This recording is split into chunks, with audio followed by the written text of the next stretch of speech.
সবচেয়ে ভয়ঙ্কর মিথ্যাটা হলো সেই মিথ্যে যেটাকে মানুষ নিজের চোখে দেখা সত্যি বলে বিশ্বাস করে। কালো গাড়িটা ধীরে ধীরে অন্ধকারের মধ্যে মিলিয়ে গেল। ফাহাদ অনেকক্ষণ রাস্তার মাঝখানে দাঁড়িয়ে রইল। মাথার ভেতর শুধু একটাই কথা ঘুরছে, চৌধুরী পরিবারের কাউকে বিশ্বাস করবেন না। তাহলে কি তুষারও প্রতারিত, নাকি পুরো খেলাটাই তুষার খেলছে? কোনো উত্তর পেল না সে, কিন্তু একটা সিদ্ধান্ত নিল, সত্যিটা যত ভয়ঙ্কর হোক এবার সে শেষ পর্যন্ত খুঁজে বের করবেই। এদিকে চৌধুরী বাড়ি দুপুর গড়িয়ে বিকেল। মেঘ নিজের ঘরে বসে চিরকুটটার দিকে তাকিয়েছিল। হঠাৎ দরজা খুলে তুষার ভেতরে ঢুকলো। তার হাতে একটা ফাইলটা বিছানার উপর ছুড়ে দিয়ে বলল, এগুলো ভালো করে দেখো। মেঘ অবাক হয়ে ফাইলটা খুললো। ভেতরে কিছু ছবি, কয়েকটা ফোন রেকর্ড আর কিছু প্রিন্ট করা কাগজ। তুষার ঠান্ডা গলায় বলল, ওই প্রমাণগুলোর পরও বলবে তুমি নির্দোষ? মেঘ একটার পর একটা ছবি দেখতে লাগলো। হঠাৎ তার চোখ বিস্ময়ে বড় হয়ে গেল। ছবিতে সত্যিই সে আছে, কিন্তু ঘটনাগুলোর কিছুই তার মনে নেই। সে ধীরে মাথা নাড়ল। আমি এগুলোর কিছুই জানি না। তুষার হেসে উঠল। তবে সেই হাসিতে আনন্দ ছিল না, ছিল তীব্র বিদ্রুপ। অপরাধীরা ধরা পড়লে সবাই একই কথা বলে। মেঘ এবার চোখ তুলে তাকালো। আপনি যদি সত্যি আমাকে অপরাধী মনে করেন তাহলে একটা সুযোগ দিন। কিসের সুযোগ? নিজের নির্দোষ প্রমাণ করার। তুষার কয়েক সেকেন্ড চুপ করে রইল, তারপর বলল 3 মাস। মেঘ অবাক হয়ে তাকালো। কি? আমি তোমাকে 3 মাস সময় দিলাম। এই 3 মাসের মধ্যে যদি নিজের নির্দোষ প্রমাণ করতে পারো আমি নিজে তোমাকে মুক্তি দেব। একটু থেমে আবার বল, আর যদি না পারো তাহলে সারা জীবন এই বাড়িতে আমার পরিচয় থাকতে হবে। কথাগুলো বলে তুষার বেরিয়ে গেল। মেঘ চুপচাপ বসে রইল। 3 মাস, এই 3 মাসই হয়তো তার পুরো জীবনের ভাগ্য বদলে দিবে। সন্ধ্যাবেলায় তুষারের মা মেঘের ঘরে এলেন। হাতে এক গ্লাস দুধ। মায়া ভরা গলায় বললেন, মা সারাদিন কিছু খাওনি কেন? মেঘ মৃদু হেসে বলল, ক্ষুধা লাগেনি। তিনি দীর্ঘশ্বাস ফেললেন। জানো, আমার ছেলে বাইরে থেকে যতটা কঠিন ভেতরে ততটা নয়। মেঘ কিছু বলল না, শুধু নীরবে শুনতে লাগলো। ছোটবেলা থেকে ওর আপুই ছিল ওর পৃথিবী। সেই ঘটনার পর থেকে ছেলেটা আর আগের মতো নেই। কথাটা বলে তিনি চলে গেলেন। মেঘ বুঝতে পারল তুষারের রাগের পেছনে শুধু ঘৃণা নেই, আছে গভীর একটা ভাঙা বিশ্বাস। রাত প্রায় 12টা, সবাই ঘুমিয়ে গেছে। মেঘ ধীরে ধীরে ঘর থেকে বের হলো। আজই তাকে সেই সিসিটিভির সূত্র খুঁজতে হবে। করিডোর পেরিয়ে সিঁড়ির কাছে যেতে হঠাৎ একটা শক্ত হাত তার কবজি চেপে ধরলো। চমকে উঠে পেছনে তাকাতেই দেখলো তুষার। তার চোখে রাগ। কোথায় যাচ্ছ? মেঘ কিছু বলল না। তুষার আরো শক্ত করে হাতটা চেপে ধরলো। পালানোর চেষ্টা করছো? মেঘ ব্যথায় মুখ কুঁচকে বলল, আমি পালাচ্ছি না, আমি সত্য খুঁজতে যাচ্ছি। তুষার ঠান্ডা চোখে তাকিয়ে রইল। ঠিক তখনই করিডোরের এক কোণে রাখা ফুলদানির আড়াল থেকে একটা ছায়ামূর্তি নিঃশব্দে সব কিছু দেখে মোবাইলে একটা ছবি তুলে নিল।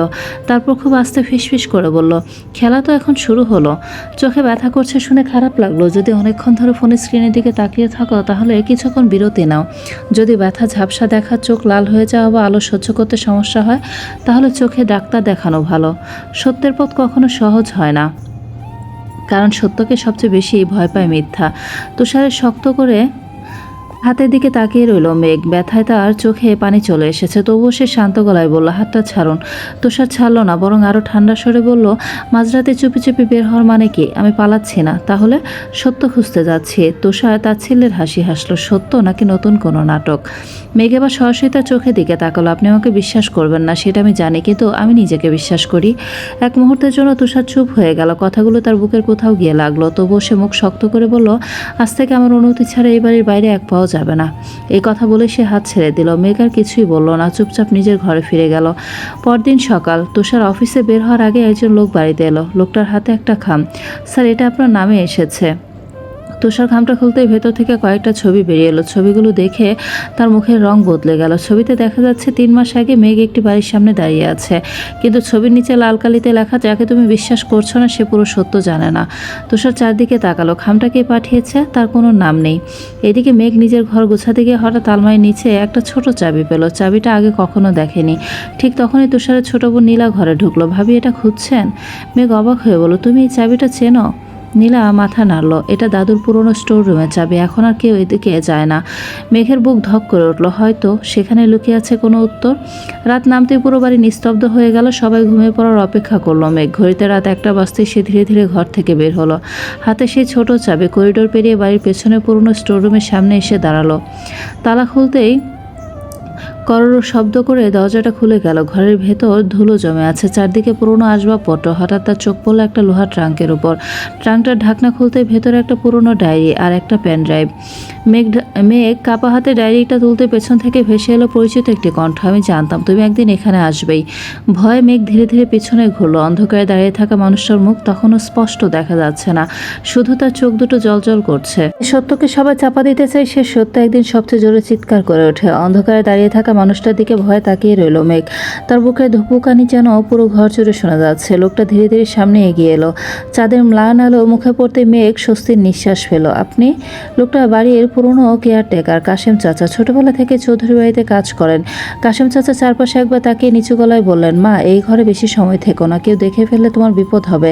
মেঘ অবাক হয়ে বলল, আপনি কি জানেন আমি এখানে কেন এসেছি? কাশেম চাচা দীর্ঘশ্বাস ফেলেন। সব জানি না, কিন্তু এটুকু জানি তুমি যা খুঁজছ সেটা এত সহজে পাবে না। মেঘ তাড়াতাড়ি পেন ড্রাইভটা দেখিয়ে বলল, এটা কার? কাশেম চাচার চোখে এক মুহূর্তের জন্য আতঙ্ক ফুটে উঠল। এটা এখানে থাকার কথা নয়। কথাটা বলেই তিনি থেমে গেলেন। মেঘ বিস্মিত হয়ে জিজ্ঞাসা করল, আপনি কিছু লুকোচ্ছেন? কাশেম চাচা মাথা নাড়লেন। সময় হলে সব জানতে পারবে, কিন্তু এখন একটা কথা মনে রেখো, এ বাড়িতে সবাইকে বিশ্বাস করবে না। ঠিক তখনই করিডোরে আরও হাঁটার শব্দ ভেসে এলো। কাশেম চাচা ফিসফিস করে বললেন, যাও, এখনই নিজের ঘরে ফিরে যাও। মেঘ দ্রুত ডায়েরি আর পেনড্রাইভ ওনার ভাঁজে লুকিয়ে ঘর থেকে বেরিয়ে গেল। পরদিন সকাল। ডাইনিং টেবিলে পুরো পরিবার বসে নাস্তা করছে। মেঘ চুপচাপ এক কোণে দাঁড়িয়েছিল। তুষারের মা ডাকলেন, মা, দাঁড়িয়ে আছো কেন? এসে বসো। মেঘ ইতস্তত করছিল। ঠিক তখনই তুষার গম্ভীর গলায় বলল, মা, ওকে জোর করবেন না। মেঘ ভেবেছিল আবার অপমান করবে, কিন্তু তুষার আর কিছু বলল না, শুধু নিজের নাস্তা শেষ করে অফিসে বেরিয়ে গেল। তুষারে যাওয়ার পর তার মা মৃদু হেসে বললেন, ওকে যতটা কঠিন দেখায় ততটা নয়। মেঘ চুপ করে রইল। লোকটাকে সে কিছুতেই বুঝে উঠতে পারছে না। অন্যদিকে ফাহাদ সেই নিরাপত্তা রক্ষীর খোঁজে আবার গেল, কিন্তু গিয়ে জানতে পারল লোকটা গত রাতেই চাকরি ছেড়ে কোথায় যেন চলে গেছে। কেউ তার ঠিকানা জানে না। ফাহাদের সন্দেহ আরও বেড়ে গেল, কারণ সত্য জানার পরই মানুষটা হঠাৎ উধাও হয়ে গেল কেন? সন্ধ্যায় অফিস থেকে ফিরে তুষার নিজের ঘরে ঢুকলো। আলমারির একটা ড্রয়ার খুলতেই সে থমকে গেল। ভেতরে রাখা পুরনো একটা খাম নেই। খামটার মধ্যে ছিল সেই সব কাগজ যেগুলোর উপর ভরসা করে সে বিশ্বাস করেছিল মেঘ তার আপুর জীবন নষ্ট করেছে। তুষারের কপালে ভাঁজ পড়ে গেল। সে কি কোথাও সরিয়ে রেখেছিল, নাকি কেউ ইচ্ছা করে খামটা সরিয়ে ফেলেছে? ঠিক তখনই দরজার বাইরে একটা ছায়া সরে গেল। তুষার দ্রুত বেরিয়ে এলো, কিন্তু করিডোরে কেউ নেই। দূরে শুধু একটা জানালা বাতাসে দুলছে। তুষারের মনে প্রথমবারের মতো অদ্ভুত একটা অস্বস্তি জন্ম নিল। তাহলে কি কেউ অনেকদিন ধরেই আমার চোখের সামনে থেকে সব কিছু নিয়ন্ত্রণ করছে? দূরে নিজের ঘরে বসে মেঘ তখনও জানে না তার হাতে থাকা সেই পেনড্রাইভে হয়তো বদলে দিতে পারে অনেক মানুষের জীবন। কিছু দরজা চাবি দিয়ে খোলে, আর কিছু দরজা খুলতে লাগে সাহস। সারা রাত এক ফোঁটা ঘুমও হলো না মেঘের। বালিশের নিচে লুকিয়ে রাখা পেন ড্রাইভটার দিকে বারবার তাকাচ্ছিল সে। ওটার ভেতর কি আছে সত্যি জানার চাবি, নাকি নতুন কোনো ফাঁদ? সকাল হতে দরজায় টোকা পড়লো। ভাবি, ভেতরে আসবো? নীলার কণ্ঠ শুনে মেঘ পেন ড্রাইভটা দ্রুত বালিশের নিচে লুকিয়ে ফেললো। আসো। নীলার হাতে এক কাপ চা নিয়ে ভেতরে ঢুকলো। হেসে বলল, মা পাঠিয়েছে। মেঘ কাপটা হাতে নিয়ে মৃদু হেসে বলল, ধন্যবাদ। নীলা কিছুক্ষণ চুপ থেকে বলল, একটা কথা জিজ্ঞাসা করো, সবাই যেটা বলছে সেটা কি সত্যি? প্রশ্নটা শুনে মেঘের বুকটা হালকা কেঁপে উঠল। সে শান্ত গলায় বলল, যদি বলে আমি নির্দোষ, বিশ্বাস করবে? নীলা কয়েক মুহূর্ত তার দিকে তাকিয়ে থেকে বলল, জানি না কেন, কিন্তু আপনার চোখ দেখে মনে হয় আপনি মিথ্যা বলছেন না। মেঘের চোখ ভিজে উঠল। এই বাড়িতে প্রথম কেউ তাকে বিশ্বাস করার চেষ্টা করলো। অফিসে বসেও মন দিতে পারছিল না তুষার। বারবার সেই রহস্যময় খামটার কথা মনে পড়ছে, আর সেই ছবির নিচে লেখা লাইনটা, যাকে তুমি বিশ্বাস করছো না সে পুরো সত্য জানে না। ঠিক তখনই তার ফোন বেজে উঠল। অচেনা নাম্বার। ফোন ধরতেই ওপাশ থেকে বদলে ফেলা কণ্ঠ ভেসে এলো তুষার চৌধুরী। যদি সত্য জানতে চাও তাহলে পুরনো প্রমাণগুলো আবার যাচাই করো। কে আপনি? যেদিন বুঝবে তুমি ভুল মানুষকে শাস্তি দিয়েছো সেদিন নিজের মুখটায় আয়নায় দেখতে পারবে না। লাইন কেটে গেল। তুষার কয়েক সেকেন্ড ফোনের দিকে তাকিয়ে রইল। তার ভেতরে প্রথমবারের মতো অস্বস্তি নয়, ভয় জন্ম নিল। এদিকে দুপুরে সবাই বিশ্রাম নিচ্ছে। মেঘ দরজা বন্ধ করে পেনড্রাইভটা হাতে নিল, কিন্তু সেটা চালাবে কিভাবে?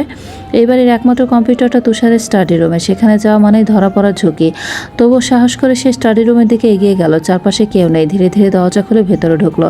কম্পিউটার চালু করতেই তার হাত কাঁপতে লাগলো। পেনড্রাইভটা লাগানোর সঙ্গে সঙ্গে স্ক্রিনে একটা ভিডিও ফাইল ভেসে উঠল। তারিখ 17 জুন। মেঘের বুকে ধুকপুকানি বেড়ে গেল। ভিডিওটা চালু করতে স্ক্রিনে দেখা গেল তুষারের আপুর বাসার ড্রয়িং রুম। ক্যামেরার সামনে দিয়ে কয়েকজন হেঁটে যাচ্ছে। হঠাৎ ভিডিওর এক কোণায় এমন একজনকে দেখা গেল যাকে দেখে মেঘের চোখ বিস্ময়ে বড় হয়ে গেল। ঠিক সেই মুহূর্তে স্টাডি রুমে দরজার হাতল নড়ে উঠল। কেউ একজন বাইরে থেকে দরজা খুলছে।